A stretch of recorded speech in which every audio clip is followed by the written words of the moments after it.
Former prisoner and inmate.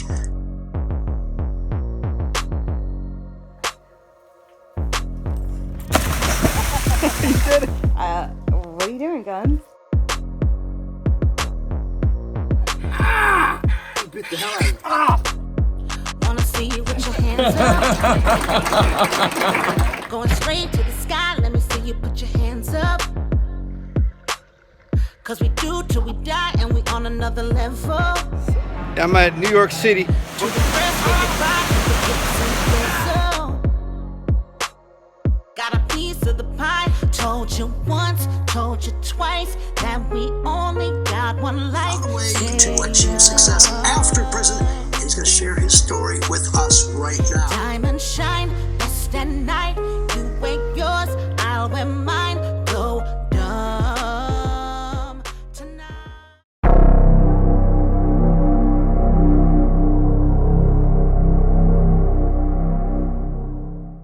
What's up? Welcome back to another episode of my thing, Tales of Farm Gangster. Office edition, up in the office. Sorry I haven't been pumping videos lately. I've been having trouble with my editing app. Like, they did an upgrade on the app, and it's like all janky and freaking quirky, and I can't figure it out, and I had some trouble tickets and blah, blah, blah, blah. But, so I figured I would spend some time fishing and hunting, or not hunting, but camping and doing what I love, build up some content, and then release it as I go. And I just remembered a funny story, and I'm going to tell you in a second. That's what this channel is about. So if anybody doesn't know me or is new to my channel or hasn't watched my channel in depth and kind of watched the evolution of it and the stories I share, I'm just here to share stories about my own life. Some of them are funny, some of them are quirky and anecdotal. Some of them, a few of them have run-ins and brush-ins with mafioso and mobsters who are related to me or family or related through marriage or just associated with my family as a kid.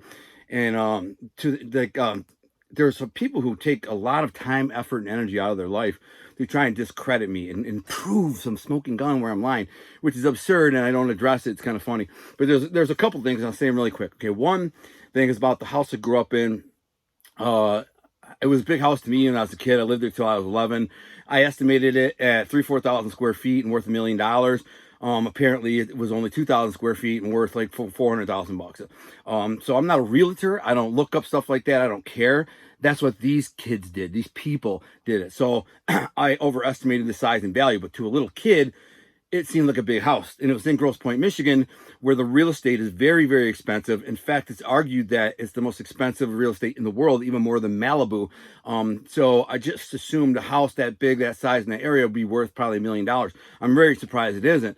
At least 800,000 or 900,000. But on the other hand, it is only 4 blocks away from Detroit. And the reason why a lot of the people moved away, like the Sicilians from the neighborhood in the old times, they moved away because of the crime. There was only 3-4 blocks from Detroit, the border, and a lot of crime was coming in, stealing cars and hubcaps and jumping and robbing, mugging people. My grandmother got mugged. And so that could be the reason the value of those properties right there aren't worth as much as, say, if you go in a mile or 2 or 3 or 5 down the road. Which, in fact, leads me to clarify something else. Well, first of all, let me tell you about that. When I was like 5 years old, literally like 5, 6 years old, when I just started living with my grandparents, they were working in the basement. They pulled a shelving unit thing off the wall. There was a tunnel, like a room. It was very scary and ugly. And I was like, what is it? My grandparent or my uncle was laughing about it. Don't go in there, because they were building something over it. So like 10 years later, there was a show on I think it was 2020, and I heard my mother and my aunt talking about it, how they were talking about the tunnels in some of the Detroit houses or Grosse Pointe houses back in the day. So I asked my uncle, I said, they were talking about the tunnels. They were talking about like that tunnel that was in our basement. And he said, yeah, Grandpa Lito, who grew up in the Prohibition era with a bunch of mobsters. You can do your homework on there. Lito, his name is Peter Lito. He was friends and good buddies with all these like Prohibition era mobsters. He was tight with them. I mean, there's a lot of evidence out there to prove that. He built that house. And my uncle said, yeah, Grandpa Lito built the house because they used it during Prohibition. Now, at the time, when he told me that, I was young, like 10, 12 years old. And he said, I didn't really know what prohibition was, but later I'd hear it and learn what it was. So it's implied that it was used during prohibition. The tunnels went to Alter Road, the canal, and that's it. So then somebody says, it wasn't built until 1953. Huh? You lied. You made that up. I'm like, no, I'm repeating something that was told to me when I was 10 mother effing years old. That's it. I didn't do any research on it, any genealogy of the house and the property. I just knew my great-grandfather, who was a connected old wise, I'd say he's a wise guy, but he's a builder and very old world Sicilian, couldn't even speak English, grew up with all these mobsters, who built the house, which makes sense if he's the one who built it. I didn't know. So I'm just repeating what was told to me when I was 10. That's a big freaking, ooh, I got you, smoking gun. Another one was when I said when I got out of jail for the steroid thing, I went and lived with my grandparents in Grosse Pointe. Now, because I said that because in previous times I said I grew up with my grandparents who lived in Grosse Pointe all their life. And they lived there for 33 years.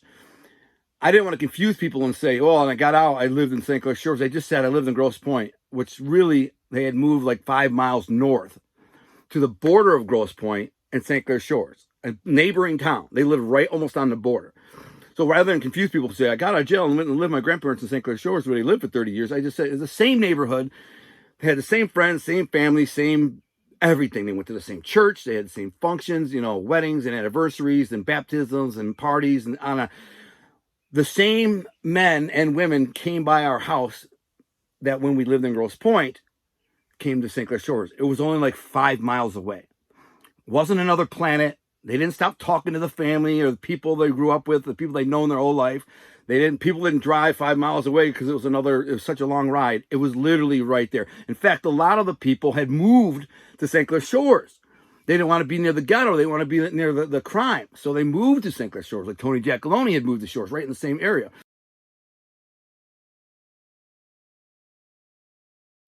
Anyways, that's it. I to clarify.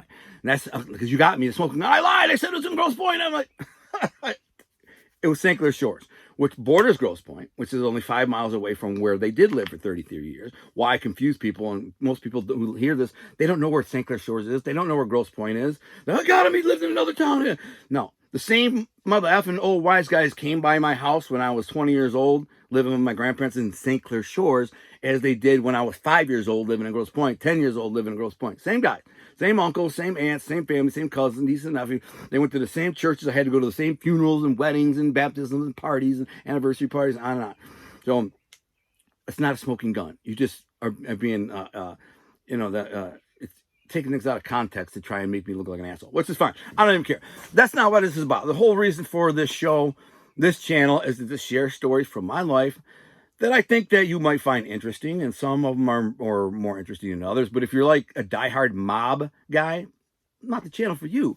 I'm not a mob history buff. I don't know much about the mob history. Even the association that I had with the mob, I didn't really know who was who.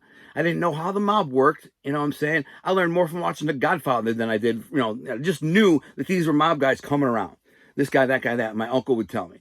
But I didn't know the inner workings of nothing. I learned enough to write my novels to be a king and make an epic book, but this is mostly from my imagination. I saw enough, I gleaned enough from that world to write these books. And that people, are calling the next Godfather. They love them. They're saying the best mafia story ever told, blah, blah, blah.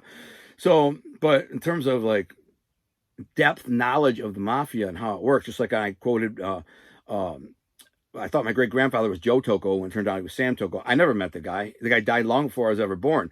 I had a conversation with Scott Bernstein. He says it didn't happen, but I remember distinctly. And I said, hey, based on this, what he was telling me, I'm like, maybe that's my great-grandfather. That's why my grandpa never wanted to talk about him. He was murdered. And he's like, yeah.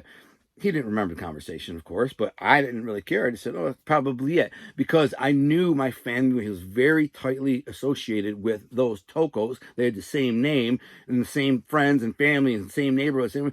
So it made sense to me. Although I'm not a genealogist, I'm not a history buff. I don't read I don't watch documentaries. I don't read books. I don't watch the channels. I don't subscribe to any mafia channels. I don't care. Never did. I'm just here to tell you a couple stories like I'm going to tell you now. So... And another thing is, like, in terms of like Lee Cole and Danny Trio, I don't blame them because they are being fed misinformation or manipulated information, and that leads them to believe a certain way or thing or perceive me in a certain way. They're being tricked and fed. And the people who are doing it, they know they know they're full of shit. They know it. Scott Bernstein got tricked, you know. And like Paul Corrado didn't talk to these guys, and never in a million years. And if he did, had Paul call me, I'd be happy to talk to Paul Corrado. I can establish if it's him or not, just like that. I was locked up with one of his boys, and so, well, fine. I know things that nobody would know but me. I never claimed to know the guy. I simply claimed to know I don't know if it was his uncle and father. My grandfather had a couple of very close friends that were Corrados. I believe Tony Corrado, maybe Dominic. I can't remember. It was so long ago, and they were old dudes, and they were just Gumbadi Corrado to him. So, but I never claimed to know the guy. I knew of him. I knew about him, and I knew he looked like my friend Fat George because my uncle said so. But that's it. He was part of a whole different crew that had no association with the kind of few guys that I was associated with. They weren't part of that. They lived in a different part of town. They worked for a different guy. It was the Israeli crew.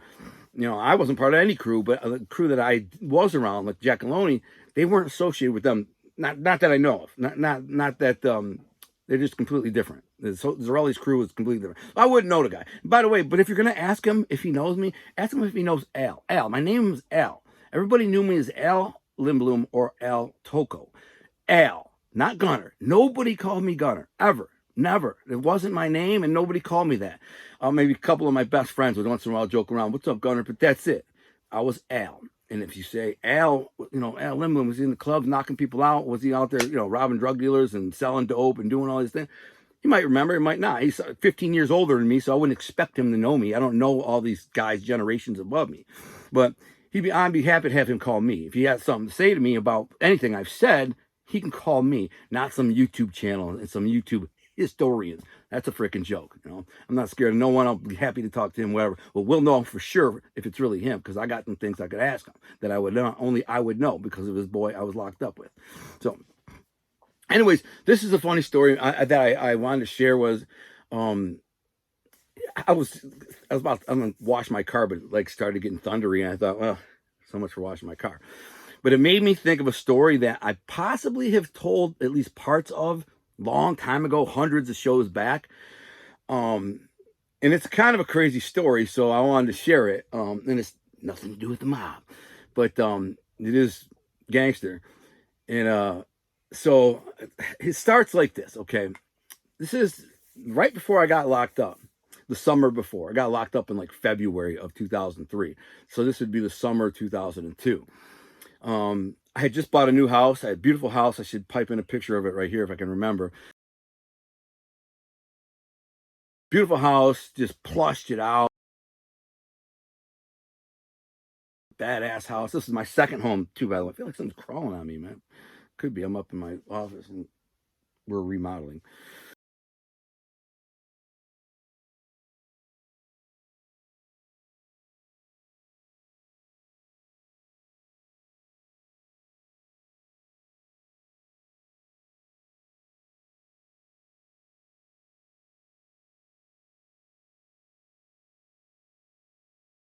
So, so I had a beautiful new house, and really on the surface, it looked like I was doing really good, you know, but really I wasn't. I was using drugs. I was even gambling.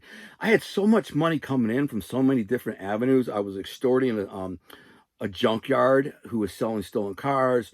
I was extorting another business, a big business I can't name the name of. I was, shaking down a good 5 or 6 businesses. I was selling weed and heroin until I got busted for the heroin and everybody ran for cover.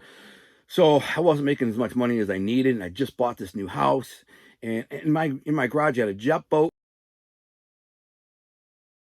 jet ski. Behind the garage, I had a couple of 4-wheelers, a snowmobile. I have a dirt bike still. Ninja. I had sold my Ninja by then. I actually let my cousin Billy drive it, and he crashed it. And so I sold it for peanuts to my uncles at the pawn shop. Anyway, so I had a bunch of toys. I had a nice car, I had a Bronco and a Jeep. And actually, this is after I turned in the Jeep. Excuse me. It was a lease, the Jeep. I turned it in. I got a Suzuki Grand Catera, which was a badass little car, man. It had a 15-inch kicker in it and stuff. It was bad. It looked like a little Range Rover. So one day, there was this kid in the neighborhood, right, who I met him when he was walking by, and I said, "Hey man, you want to make a buck?" He's like, "What's up?" Because you know how it is, dude. My lawn and stuff was immaculate, dude. I had one of the nicest houses on the block. This is St. Clair Shores. I lived about 10 houses from the lake. I had a 2-story colonial. Again, I got to put the picture in here. It didn't have a basement, so it looked like it'd be worth a lot more than it was. I think we paid like 150 grand for it. It was our second house, but if it had a basement, it would have been like 200 grand, but it didn't. But it was a 3-bedroom, 2-story colonial, beautiful, brand new concrete. The guy who owned it before me was a carpenter, so he did all this custom woodwork and fireplace and all this stuff. It was dope. So, again, on the surface, I seem like I'm doing pretty good. I got money and my shit together. I had just started my own business recently, a contractor, a home improvement company, basically kitchens and bathrooms. Now, I had learned how to do that by working for Hanson's Windows for 2 years. A legit job as a sales rep, but they send me out every day to do these and sell the jobs. And I was really good at it, and I made a freaking ton of money. I gotta close this. Okay, so I had to go get a charger for my phone because it was showing 20% battery. Then I came back and starting to get dark because it looks like a thunderstorm's blowing through. So I had to go get my lighting, put that on. But anyways, back to what I was saying. I had a job at this place called Hanson's Windows and Siding. I was a sales rep. I worked there for 32 months, and out of those 32 months, I was #1 sales rep 19 times, I think, and in the top 5 basically the whole time. So I was making good money. And it was paying me a fortune. Now I'd only have to go out on these appointments, 2 to 3 appointments a week, right? I mean a day. If I sold one, my average commission was like $600, but I averaged like probably 2 a day. So I was making a lot of money. I made about an average of about $120,000 a year on the books. I gotta shut the window now because it's pouring rain outside. For washing my car, you might hear the hitting the roof, but whatever. So it's like a tornado out there. It's freaking ridiculous. So $120,000 a year on the books is a lot of freaking money to anybody. If that's the equivalent of making like $160,000 a year on the books, well, I was off the books, so I was 1099, so I own my own business and never pay taxes. I don't know how I got out of that, to be honest with you, because I thought that could chase you forever, but it shows I don't owe any taxes. How that happened, I don't know. I probably should owe about $100,000 in taxes, but I never paid them. But I learned the business of contracting and how it worked. So when I got into it with my boss over some bullshit, there were some haters there. They didn't like me because they gave me good leads and I'd show up late for work and I'd skip mandatory meetings and I'd do this and that. And guys were crying. There's like 70 reps and the guys were crying. The vice president of the place didn't like me. He was a douchebag named Scott Trundle. He's a freaking douchebag. I'd slap him if I saw him right now. I did bang his girl, so I had that I feel good about that. He was a douchebag, a little Napoleon syndrome, a little douchebag mother effer. And again, I'd slap him if I saw him right now. But they ended up firing me. He didn't have the balls to fire me, so he sent some sales manager to fire me and like lock me out of the building. But I was like, you know what? I learned enough from learned enough over the last 200 years. Like, why can't I do this myself? I might not have to do windows and siding, but I can do because we used to go to the home improvement shows and we'd walk around and scab customers. And so that's what I did. I started my own home improvement company called Toco Homes Exquisite, called Toco's Exquisites. Homes by Toco. I figured me and my cousin would do it. And so we did. But I really just, put his name on it. So I ended up getting all these jobs. This is unfortunate because I started doing this and before I really finished, I'm going to finish a couple small jobs, I did. But I was getting like deposits for big jobs and then keeping them. I was scamming people, which is a scumbag thing to do. I feel horrible about that. So this is about the time when I started doing this, all right? And so I had, these expensive habit, $2,000 a week heroin habit, probably that much in gambling habit. I could thank my friend Brian who took me to Vegas. Some rich dude took me to Vegas the first time. And, well, that was the owner of Hanson's Windows. So the owner really liked me, but the vice president, everyone else didn't. And he balled out down there, rented a private jet to take us all down there, or an entire Spirit Airline jet is what he did, and took like 100 people. It's crazy. Balled out. It's all tax write-off for him, so he didn't care. I'll have to tell that whole story. I told my Vegas story once, and my wife didn't like it because it involved some chick, so I took it down. She was on that. But I'll tell it again, but without telling that story or that much in detail. This all leads up to a crazy story. So around the time I was doing this contracting, I seemed to be doing well. I seemed to be, have a good life. You would have never known that I was a freaking train wreck. You know what I'm saying? Not even my girlfriend of 13 years at the time, ironic number. Not even Ramona knew I was strung out on drugs and doing bad. In her eyes, I was doing good. I was still big, buff, muscle-bound dude. I was paying my bills. I was, had toys. I would go jet skiing and four-wheeling and riding my bike and snowmobiling. I was just going fishing all the time. The fall before I got locked up, dude, I was salmon fishing every freaking day. It's one of the reasons I got in trouble at work, because I kept skipping to go salmon fishing. Also deer hunting. When deer hunting popped up, I go hunting every day, and I would say F work, And they you can't just not go. I'd say, I'm calling in today, and they didn't like it. Guys would complain, how does Al get away with doing this, and we can't, blah, blah, blah, blah. And I walk in late to the meetings every day. But I made them so much money that I knew I could get away with it. Well, I only got away with it so long. They waited till the owner, Brian, was on vacation for 2 weeks. And then they fired me. As soon as Brian was gone, on vacation, I couldn't freaking go to him. They burned me. And they had fired me before, and I walked straight in the office. Brian said, what are you talking about? This guy's freaking firing me for this, blah, blah, blah, blah. And he walked right in and he goes, what are you doing? You're not firing me. I made this guy, I averaged about $1.5 million in sales every year, with about an average profit margin of about 38%, I think it was. So I was making the guy freaking $500-600 grand a year. You're gonna fire me? It was just crazy. Anyways, I'm sitting there one day working on my lawn. I had this perfectly beautiful lawn, manicured all my shrubs and bushes. It was beautiful. You know what I'm saying? I just enjoyed that's an old Italian thing, I think. My grandfather was the same way. He would take the hose and hose off every single little leaf, twig, every little spinner things from the tree, everyone, even on the lawn. He'd pick up. Lawn was always perfect. Old Italian men do that. They're always clean. I had brand new concrete. I didn't put it in when I got there. The house had brand new concrete. So I'm sitting there doing this, and they see this kid walking by. He looks about 15, 16 years old. I said, hey man, you want to make a buck? He's like, maybe. Why? What's up? I said, wash my cars. I'll give you $10 a car. And I might have been 8. I think I give him 10. He's like, yeah, I'll do that. So now he starts washing my cars all the time. You come down there, knocking on the door, need your car washed? I'm like, yeah, man, 3 cars, give him $30, he washed the car. He did a good job. So I was cool with the kid. I liked the kid.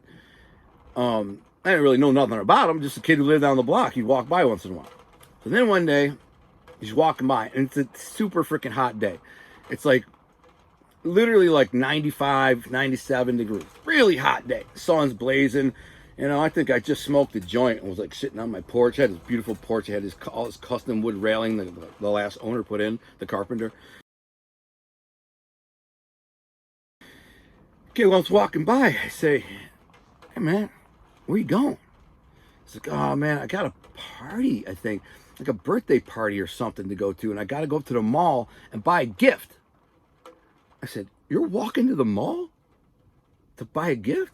He's like, yeah. That's like 5 miles away. It was a legit like 4 miles. He's like, yeah, I gotta know where to take me, man. I said, bro, hold on a second, dude. I'll take you, man. I'm gonna get my keys. So I'm trying to be a nice guy. Trying to be, Mr. Save a guy. So I get in the car, roll down the window. I got the bumps in. My car looks fly as hell. I got sounds in. Actually, I didn't have 15s in that. I had 2 12-inch subs in that Suzuki Grand Catera. It's like a little Range Rover looking thing. It was pimped out. It had rims on it, black, with it was black and gray. It was sweet. So we get in the car. I'm bumping, boom, boom, boom, boom. Take them up to the mall, right? So when we get to the mall, I just like pull up in front of the door. There's Olga's Kitchen, this little restaurant right in the front of Macomb Mall there. It's a Masonic and Gratiot, or between 13 and 14 Mile and Gratiot. And I let him out of the car. As I'm letting him out of the car, and he kind of starts walking off, I see this like hot blonde chick kind of darting up. There was a couple dudes behind her, but they're like, 15 steps behind her. So as she's kind of about to open the door, I'm like, hey, I just want to get a look at her. I just want to get a better look at her. Big old titty. I was like, hey, what's that? Let's get a look at her. And she stops and turns around. And I about that time, the two dudes, one's an older guy, probably 45, 50. And there's a younger dude who looks vaguely familiar to me, but I don't know who he is. He's probably about 25, covered in tattoos. He's wearing a wife beater. He looks like a tough guy. All his tattoos sometimes. Looks like he just got out of prison. That's what he looks like. And I kind of look at him. I go, she with you? He's like, yeah. I'm like, never mind, man. I thought she was someone else. That's all I say. All I yelled was, hey! And the two dudes look. And I'm like, hey, oh, she with you? He's like, yeah. Oh, never mind. I thought she was somebody else. Well, I'm about to pull off, and all of a sudden the bitch comes running up to my truck, and it's like, you mother effer, boom, kicks the side of my Jeep, and says, you bucktooth ugly mother effer, you don't talk to a woman like that, bang, kicks it a couple times. I'm like, what the and then she spits on me, and she goes, phew, spits on me. All I said was, hey! She spits on me, and I'm just like, and I get out of my car and I walk around. When I go to walk around my car, I had my phone, my Nextel phone. It was a brand new Nextel, by the way. It was the next generation. It wasn't a flip. When Nextel went from flips to like the straight one, that's what it was. I didn't like it. I liked the flip one better, way better. So I just bought this one for $300. I didn't really like it. I was kind of like, I would like to go back to the old one. But anyways, I get out of my car. In the back of my Jeep, there's like a spare tire, with a cover on it. This black hard cover that goes over it. It's chrome, but black around the outside. And I set my phone on it. As I walk around the back of the car, I'm like, poof, set the phone on. I walk over to look at my car, see if she made a dent. I said, what the fuck is wrong with you dumbass bitch? Poof, I spit in her face because she, spit on my face. I said, you dumbass bitch. Poof, and I spit in her face. The two dudes are walking over toward me. And she goes, oh my God, did you see what he did? He spit on me. Oh my God, you gotta let him do that. You gotta let him do that. And the freaking dude, the younger dude, he starts walking towards me kind of like, and I stepped like away from her, but a step towards him. I said, bro, you don't want to do this. I said, this is a big mistake, bro. I said, you don't want to do this. You can't whoop my ass, bro. I said, this has just been misunderstanding. Bitch kicked my car and spit in my face. What do you think I'm going to do? Nothing. And he just keeps coming towards me. And he's not really balled up, but he just keeps coming towards me. So is the other dude, but he's behind him. So I get in fighting stance. I'm like, bro, you got the wrong freaking guy. I mean, you can't, all I kept saying is, you can't whoop my ass, bro. You're never going to whoop my ass, bro. You got to get yourself hurt. I'm going to end up in jail. He keeps coming, takes another step closer. So I don't wait. I'm not a waiter. I've never been the kind of guy to wait in a fight. I mean, even then I waited way too long, or way longer than I normally would have. Normally I would have just let him have it. But there was witnesses everywhere because Olga's kitchen is right there and it's got all these big glass windows. So you could see like 50 people in there eating, through the window. It's like 20 feet away. My nose is itching. And there are also people coming and going. It's the mall. It's a Saturday afternoon. I remember Saturday afternoon in the mall. So people coming and going. Everybody was kind of rushing in because it was so hot. They wanted to get out of the sun. And I'm just like, bro, you don't want to do this. But as soon as he he kind of gets close in range, I'm just like, I got to let him have it. So I'm like, wham, wham, wham. And I just hit him with like a 3-piece. Bang, bang, bang. I didn't hit him that hard. I didn't want to hurt him. I didn't want to freaking go to jail is what I didn't want to do. So I'm just like, boom, boom, boom. And I said, bro. And he comes at me and kind of wraps around my waist. And I'm like, I'm just like, you mother. Well, he's kind of holding, I think he had one of my arms held down. That's what happened to me a few times. And the old man jumps in and starts sucker punching me, but I'm not even paying attention to the old man. He's just like a 50-year-old guy who probably weighs 200 pounds. You know what I'm saying? He's not really, he shouldn't be able to hurt me. The girl takes off her shoe. She had these big wood clog bottom, like clogs, wood shoes, and starts cracking me. And I'm kind of working this kid over who's kind of down like this. And I got him by the back of his shirt. I was like, bam, bam, bam, bam. But I'm not trying to kill him. And the old man, bang, bang, he's popping me. Bang, she's cracking me. Boom, bang. And I'm getting hit by this dude and this chick. while I'm fighting this young guy who's the only real threat to me. After I whooped him for about 15 seconds, you know, I kind of throw him back. I said, man, I'm telling you, bro, you don't want to finish this. And he's bleeding. He's bleeding. Not real bad. He's just got some blood leaking out of his nose and his lip, you know, whatever. I said, man, you know, you don't want to finish this. Now, everybody in there's looking. Everybody's seeing, because right out in front of the freaking mall, there's two dudes were fighting with the dude and the chick. So I said, bro, I'm not going to jail. I'm out of here. And so I walk around my car. He's kind of spitting out a little blood. I jump in my car, I put it in drive, and go to pull off. And all of a sudden, where's my phone? And I'm like, we drove about 20 yards. So I'm like, pull off, and I'm like, shit, my phone. I remember I set it on the back of the tire thing. Well, I look in my rearview mirror, and sure enough, this is what I see. I see the old man. He's got my phone in his hand, and he goes, smash, and smashes it on the ground. Hell no. Now I'm like, they're going to pay me for that phone. That's in my mind. You know, they're going to pay me for that. I throw it in reverse. I jump out. I said, now you're going to pay me for that phone or you're going to go to jail. Because, you know, they're not like, this ain't gangster stuff. These are civilians. They're not freaking, I want to make an insurance claim on my freaking phone, $300. I'm like, so she walks up, the chick walks up to me and goes, F you, mother effer, we ain't paying you nothing, and freaking wails me. I didn't think she was going to do it. I didn't think she had the balls to do it. I just beat her boyfriend up. I didn't even know who that guy was to her. Could have been her brother, could have been her uncle, I don't know. Turned out to be her boyfriend. So she walks up to me and boom, and wailed me hard with these freaking clogged shoes. And like, I saw stars from it. Dang! And I go, oh, you fucking dumb bitch. He's lucky I don't freaking knock your freaking teeth out. And she looked at me like, dang. Like, she saw at that instant, she's like, oh, he could just kill me if he wanted to. I was like, fucking knock your freaking teeth out, you dumb bitch.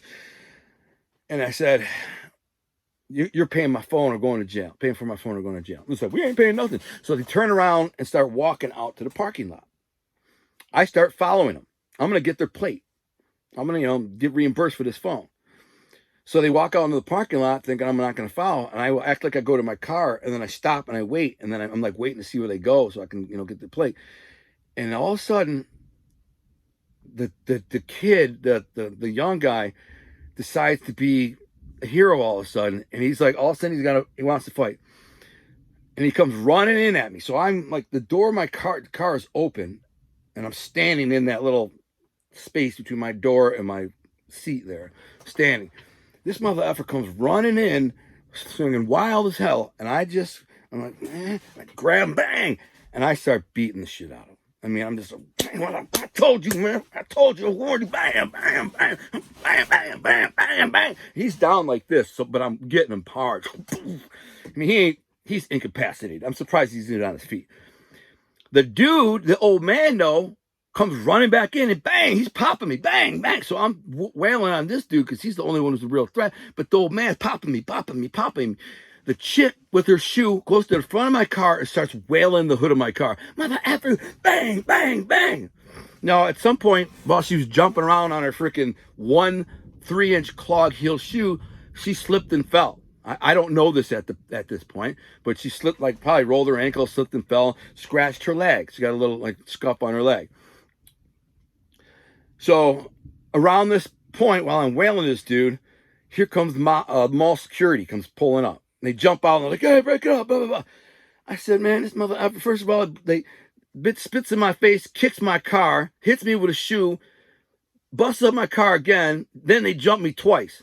And the guy's like, all right, man, you know, I hear the story. I said, oh, they ain't leaving until I get reimbursed for my phone or I make a police report for my phone.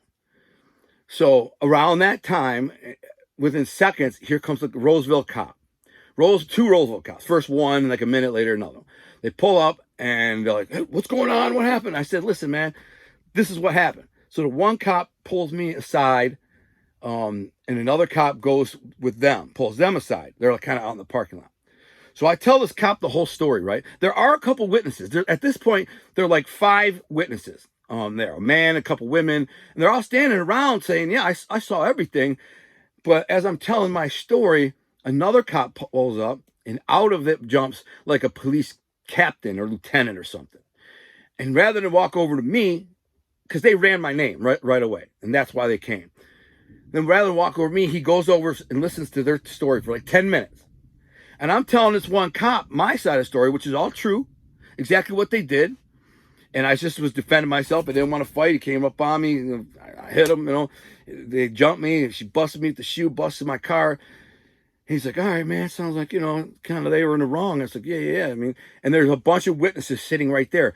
But as the other lieutenant guy sits there talking to the other side for like 15 minutes, the witnesses are like, I got to go. I'm like, can you please stay just, and give your statement so they know the truth? And they were all like, I got to go. And it's Saturday afternoon. I got to run in the mall and get something. So they all leave except one lady. One lady stays there. And she finally says, listen, I have to go. I'm late for this, that, and that. I got to grab something from the mall. I got to go. But so the cop says, well, can I have your name and number in your statement? And she says, I didn't see the whole thing. But what I did see is that man smash his phone. And I did see the three of them afterwards kind of run and bum rush and jump him. She freaking smashed his car with the phone. So everything he's saying from the point the guy smashed the phone till, when you guys came is true. And they're like, okay, thank you. And they write it down. She leaves. After 15 minutes, the lieutenant walks over, looks at me and goes, put him in cuffs. He's going to jail. I don't know if I've ever been so mad.